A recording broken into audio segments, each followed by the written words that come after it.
একবার সাহাবী হযরত জাবের দয়াল নবীজিকে ঘরে দাওয়াত করলেন। নবীজি সাহাবীর দাওয়াত কবুল করলেন। হযরত জাবের খুশিতে আত্মহারা হয়ে বাড়িতে চলে গেলেন। বাড়িতে গিয়ে স্ত্রীকে খোশ খবরটা দিলেন আর মেহমানদারির জন্য প্রস্তুত নিতে লাগলেন। বড় ছেলে আব্দুল্লাহকে নিয়ে খাসি জবাই করে অন্য কাজে যখন হযরত জাবের ঘর থেকে বাহিরে গেলেন, ইতিমধ্যে হযরত জাবেরের ছোট ছেলে ঘুম থেকে উঠে খাসি তালাশ করতে লাগলো। বড় ভাই তাকে জানা খাসিটিকে জবাই করা হয়েছে। ছোট ভাই বায়না ধরল, খাসি কিভাবে জবাই করে আমাকে তা দেখাও।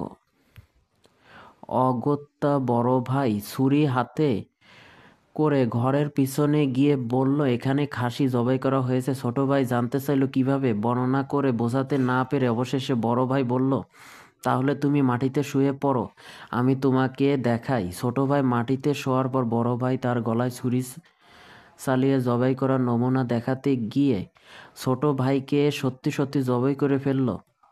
বড় ভাই যখন দেখল ছোট ভাইয়ের গলা থেকে রক্ত গড়িয়ে পড়ছে, সে ছটফট করতে করতে একসময় নিস্তেজ হয়ে গেছে। তখন বুঝলো ব্যাপারটি কী হয়েছে। আতঙ্কিত হয়ে সে নিকটবর্তী এক খেজুর গাছের চূড়ায় এসে আত্মগোপন করে রইল।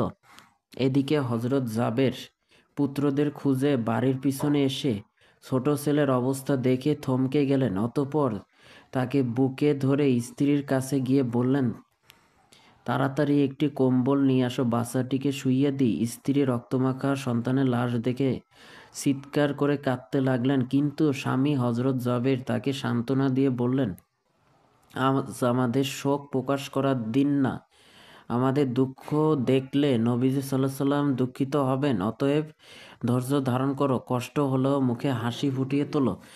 তারপর তারা দুইজনে মিলে ছোট ছেলেকে কম্বল মুড়ে রান্নাঘরের পিছনে রেখে আসলেন।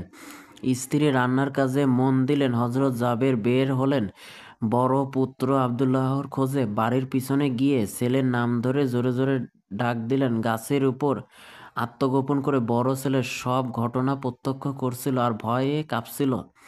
পিতার ডাক শুনে ভাবল, এখন পালাতে না পারলে আব্বার হাতে ধরা পড়তে হবে।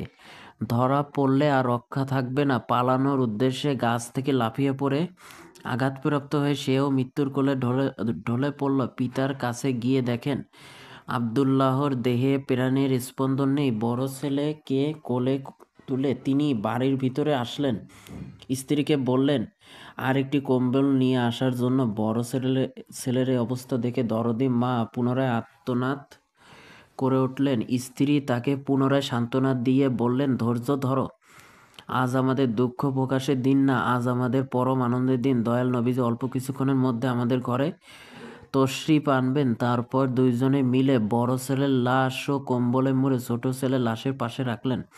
স্বামী স্ত্রী তাদের চোখের পানি মুছে মুখে হাসি ফুটিয়ে তোলেন। হযরত জাবেরের বাড়ির সামনে দাঁড়িয়ে নবীজির আগমনের অপেক্ষা করতে লাগলেন। অল্পক্ষণের মধ্যে নবীজি উটের পিঠে করে আসতে দেখা গেল। হযরত জাবের আনন্দে আত্মহারা হয়ে দৌড়ে গিয়ে স্ত্রীকে নবীজির আগমনের সুসংবাদ দিলেন এবং পুনরায় তিনি দৌড়ে বাড়ির সামনে চলে এলেন। নবীজির উটের কাছে গিয়ে তাকে বাড়ি পর্যন্ত এগিয়ে আনলেন। নবীজি জাবের আলাইহিসসালামের ঘরের সামনে উট থামিয়ে তার ডান পা মোবারক মাটিতে রাখলেন, বাম পা মোবারক এখনও নামাতে বাকি। এমন সময় জিবরাইল আলাইহিসসালাম আল্লাহ তাআলার পক্ষ থেকে নির্দেশ নিয়ে উপস্থিত হয়ে বললেন, ইয়া রাসূলুল্লাহ, আল্লাহ আপনাকে জাবেরের ছেলেদেরকে সঙ্গে নিয়ে খানা খেতে বলেছেন। অতঃপর নবীজি সাহাবায়ে কিরামকে নিয়ে জাবেরের ঘরে তশরিফ নিলেন। তাদের সামনে জাবেরের দস্তরখানা বিছিয়ে দিলেন। তার স্ত্রী খাবার বের করে দিলেন এবং তিনি সেগুলো এনে মেহমানদের সামনে হাজির করলেন। তারপর তিনি নবীজিকে আরজ করলেন, ইয়া রাসূলুল্লাহ, দয়া করে খানা শুরু করুন। নবীজি সাল্লাল্লাহু আলাইহি ওয়াসাল্লাম বললেন, হে জাবের, তোমার ছেলেরা কোথায়?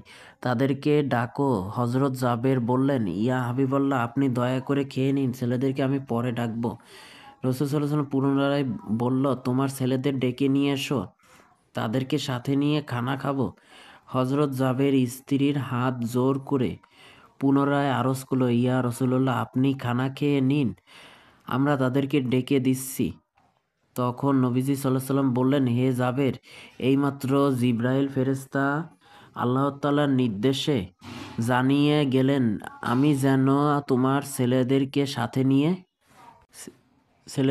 সাথে নিয়ে খানা খাই। নবীজির একথা শুনে হযরত জাবের ও তার স্ত্রী আর ধৈর্য ধারণ করতে পারলেন না। তারা চিৎকার করে কেঁদে কেঁদে সমস্ত ঘটনা খুলে বললেন। তখন নবীজি হযরত জাবের আলাইহিসসালামকে বললেন, তোমার ছেলেদের কাছে গিয়ে বলো আল্লাহর নবী তাদেরকে ডেকেছেন। হযরত জাবের নবীজির নির্দেশ মোতাবেক ছেলেদের লাশের সামনে গিয়ে তা বললেন। সঙ্গে সঙ্গে তারা দুইজন আল্লাহু আকবার